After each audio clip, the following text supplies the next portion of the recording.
Hello everyone, नमस्ते। मैं love Shukla आज आपको क्लास 8 का चैप्टर 6 कंबशन एंड फ्लेम पढ़ाने जा रहा हूँ। इस चैप्टर में हम लोग क्या पढ़ेंगे, कंबशन क्या होता है, कंबशन के डिफरेंट टाइप्स पढ़ेंगे, फ्लेम क्या होता है। ठीक है, ये चैप्टर बहुत ज़्यादा इंटरेस्टिंग होने वाला है। Let start this chapter. सबसे पहले इस चैप्टर के इंट्रो पर जाते हैं। चैप्टर का नेम क्या है, कंबशन एंड फ्लेम। कंबशन मतलब जलना, और जो उसमें से प्रोड्यूस होता है ग्रीनिश कलर का, येलोइश कलर का, उसे हम लोग क्या कहते हैं, फ्लेम कहते हैं। ठीक है, we use different kind of fuels. What fuels are used for running automobiles? अब ये कौन से फ्यूल्स होते हैं जो कि हम लोग ऑटोमोबाइल्स चलाने में यूज़ करते हैं। ऑटोमोबाइल्स मतलब परिवहन या फिर कोई व्हीकल। ठीक है, जो फ्यूल्स हैं वो उनका नाम लिखा हुआ है नीचे, जैसे काउडंक हो गया, वुड हो गया, कोल हो गया, चारकोल हो गया, पेट्रोल, डीजल और कंप्रेस्ड नेचुरल गैस हो गई। ठीक है, you may familiar with the burning of a candle. What difference between the burning of candle and the burning of fuel like coal. अब आपने एक देखा होगा कि जो कैंडल बर्न होती है और एक कोल बर्न होता है, दोनों जब बर्न होते हैं तो दोनों के बीच में बर्न होने का डिफरेंस क्या होता है, जब वो जलते हैं तो क्या डिफरेंस होता है उन दोनों में। अब मैं बताता हूँ। जो कैंडल होती है वो किसके साथ जलती है, फ्लेम के साथ, वो फ्लेम प्रोड्यूस करती है। बट जो क्या बोलते हैं कोल होता है वो किसके साथ जलता है, वो फ्लेम के साथ नहीं जलता। उसमें से क्या निकलती है, भाप निकलती रहती है, हीट प्रोड्यूस होती है। हीट तो दोनों में से प्रोड्यूस होती है, बट जो कोल होता है वो फ्लेम प्रोड्यूस नहीं करता। ठीक है, let study the chemical processes of burning and the types of flame produce during the processes. अब चलो स्टार्ट करते हैं chapter with the processes of burning, burning के प्रोसेसेस के साथ, और कितनी टाइप की फ्लेम प्रोड्यूस होती है किसी को जलाने में। ठीक है, यहाँ पर टॉपिक दे रखा है कि कंबशन होता क्या है। पढ़ते हैं।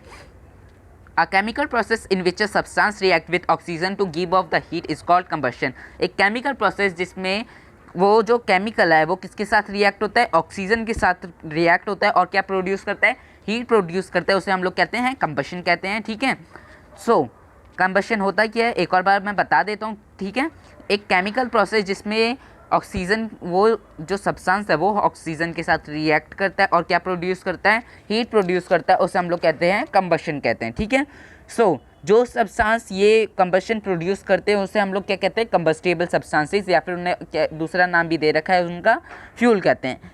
ठीक है, फ्यूल कैसा भी हो सकता है, सॉलिड भी हो सकता है, लिक्विड भी हो सकता है, या फिर गैस भी हो सकता है। Magnesium and charcoal are combustible substances. यहाँ पर एग्जांपल्स दे रखे हैं कि जो मैग्नीशियम और चारकोल होते हैं ये क्या होते हैं, कंबस्टेबल सब्सटेंसेस होते हैं। नीचे जाते हैं अब हम लोग। नीचे वैसे मैंने वो वाला पार्ट नहीं पढ़ा है क्योंकि वो ना उसमें ज़्यादा इंपॉर्टेंट दे नहीं रखा था। ठीक है, नीचे जाते हैं। In the sun heat and light are produce by the nuclear reaction. हमने देखा है जो सन और हीट और light are produce by the nuclear reaction. Sun में जब सन होता है, सन सुबह सुबह जब उगता है तो उसमें से क्या निकलती है, हीट निकलती है और लाइट प्रोड्यूस होती है।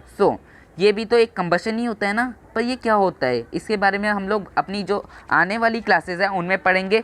इन्हें हम लोग क्या कहते हैं, न्यूक्लियर रिएक्शन कहते हैं। ठीक है, ये जस्ट नॉलेज के लिए बता रखा है। नीचे जाते हैं हम लोग। ये जो एक्टिविटी दे रखी है, place a piece of burning wood और charcoal on a iron plate और a tawa, cover it with a glass jar और अ टम्बलर। ठीक है, आपको क्या करना है, एक ना चारकोल लेना है। ठीक है, और उसे क्या करना है, तवे पर रख देना है, और उसे किससे कवर कर देना है, एक टम्बलर से कवर कर देना है, और a transparent plastic jar. Observe what happens. अब थोड़ी देर बाद ऑब्जर्व करना है कि क्या होता है। Does the charcoal stop burning after some time. क्या चारकोल जो होता है वो बर्न होना बंद हो जाता है कुछ देर बाद। Can you think what is the reason. क्या आप सोच सकते हैं कि क्या होता है रिएक्शन, या फिर कोई क्या रीज़न होता है। मैं बताता हूँ। वो चारकोल इसलिए बर्न हो जाता है क्योंकि उधर ऑक्सीजन नहीं जाता है। ठीक है, जब हमने उसमें टम्बलर रख दिया तो ऑक्सीजन का जो सप्लाई होता है वो बंद हो जाता है। ये तो पता ही होगा कि जो फायर होती है वो किस लिए जलती है, ऑक्सीजन उसमें बहुत ज़्यादा इंपॉर्टेंट होता है। ऑक्सीजन के बिना फायर नहीं जलती।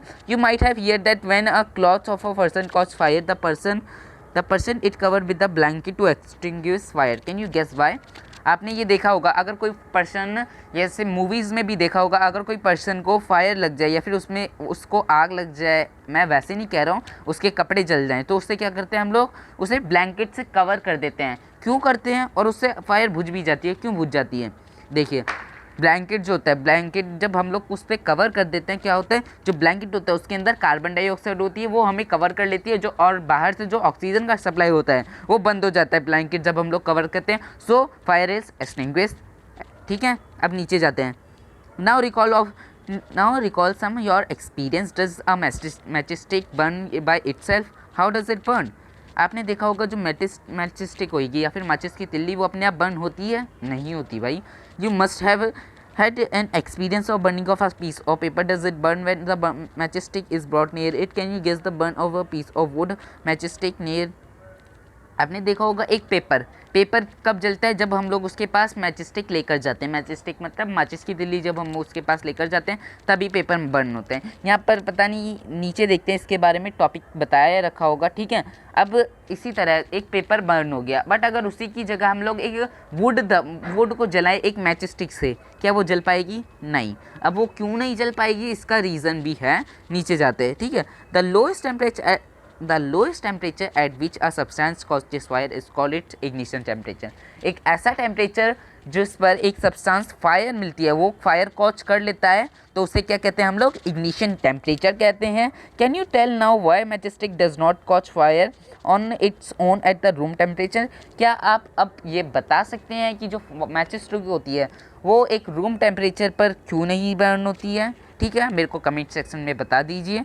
Why does the matchstick start burning on or rubbing it inside the box? अब मैचस्टिक को रब कर कर ही वो बर्न क्यों होती है? ठीक है, ये मेरे को आंसर चाहिए कमेंट बॉक्स में. Homework just. ठीक है, नीचे जाते हैं हम लोग. एक बार सॉरी हम लोग ऊपर से ही यहाँ से स्टार्ट करते हैं. We find that the combustion substance cannot cause fire or burn as long as its temperature is lower than the ignition temperature. हमने ये पाया है कि जो कंबस्टेबल सब्सटेंस होता है वो फायर कॉज नहीं करता है, अपने आप ही फायर नहीं ले लेता है. उसका जो देखिए लकड़ी का एग्जांपल लिया था हमने. लकड़ी क्यों नहीं जली थी? क्योंकि वो जो लक्कड़ था उसका जो इग्निशन टेम्परेचर था वो बहुत ही ज़्यादा था, क्योंकि जो लक्कड़ था वो बहुत ही ज़्यादा मोटा था. That's why. Have you ever seen a cooking oil causes fire when frying pan is keep along on the burning stove? आपने देखा होगा कि जो कुकिंग पैन होता है वो कभी कभार जल जाता है जब हम लोग स्टोवन के पास रख देते हैं. Kerosene oil and wood do not catch fire on their own at the room temperature.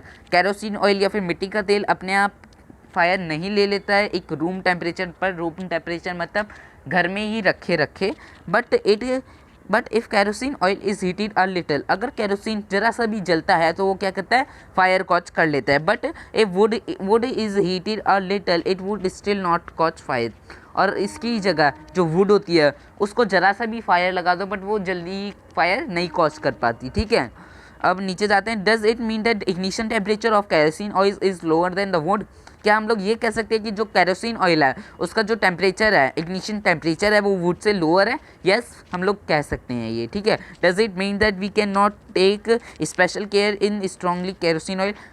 सो हाँ, कि यहाँ पर बोल रहे हैं कि हमें स्पेशल केयर लेनी चाहिए जब हम लोग कैरोसिन ऑयल का यूज़ कर रहे हो. ठीक है, अब नीचे जाते हैं हम लोग. नीचे जाते हैं सॉरी हाँ स्टार्ट करते हैं. The heat supply to the paper cup is the transparent of water by the conduction show is the presence of water the ignition temperature of the paper is does not reach hence it is not burn. ऊपर वाली activity के बारे में कुछ बता रखा है. ठीक है, हम लोगों ने उसे नहीं पढ़ा है, हम लोग सीधा मेन टॉपिक्स पर आ रहे हैं. ओके, यहाँ पर देखते हैं. The substance which have very low ignition temperature and can be easily catch fire with a flame are called combustible inflammable substances.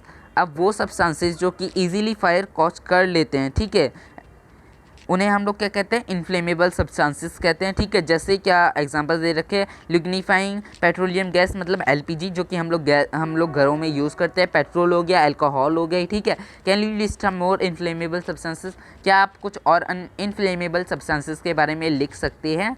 So guys, मेरी वीडियो यहाँ पर ख़त्म होती है. Thank you. अगर आपको कोई भी डाउट हो, कोई भी क्वेरी हो, कोई भी क्वेश्चन हो, प्लीज़ मेरे कमेंट सेक्शन में लिखिए. मैं आपको उसका आंसर ज़रूर बताऊँगा और मैं उसके ऊपर वीडियो ज़रूर बनाऊँगा. ठीक है, और मेरे चैनल को सब्सक्राइब करना बिल्कुल मत भूलना, लाइक करना अगर वीडियो पसंद आए तो. और मैं आपसे माफ़ी मांगना चाहता हूँ क्योंकि जो मेरी फर्स्ट वीडियो थी, यानी कि मैंने जो क्लास 8 का चैप्टर 5 पढ़ाया था, उसमें मेरी वीडियो जो थी वो थोड़ी टिल्ट हो गई थी. That's why. Okay, thank you.